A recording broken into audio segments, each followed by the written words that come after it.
اس وقت ہم ہاتھیان میں ہیں، میرے آبائی گاؤں ہاتھیان N22۔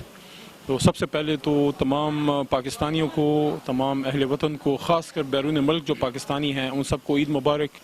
ستاسو ٹول ډیر اختر مبارک شي څوک چې پاکستان نہ باہر ہی ہے۔ تو اللہ کرے کہ یہ عید ہماری بہترین گزرے، اور اس میں ہم نے بہت احتیاط بھی کرنی ہے۔ کوشش کریں کہ میل ملاپ کم سے کم ہو تاکہ یہ بیماری پھیلنے کا خطرہ جو ہے وہ نہ ہو۔ ساتھ ساتھ میں ریکویسٹ کروں گا کہ چونکہ یہ ایک امتحان والی عید ہے، ویسے بھی نامناسب ہے، لیکن ان دنوں میں تو بالکل ہوائی فائرنگ سے آپ پرہیز کریں۔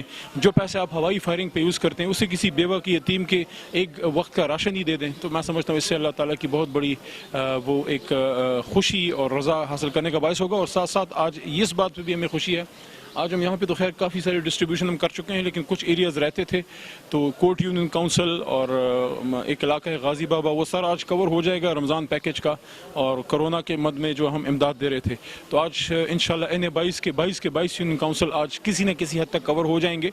ہم یہ دعویٰ تو نہیں کرتے کہ ہم ہر گھر تک پہنچیں، لیکن یہ دعویٰ ضرور کرتے ہیں، کوشش کی ہے کہ ہر یونین کونسل میں مزدور اور لاچار اور انتہائی غریب لوگوں تک پہنچا جائے۔ باقی جو کمی رہے گی اللہ پوری کرے۔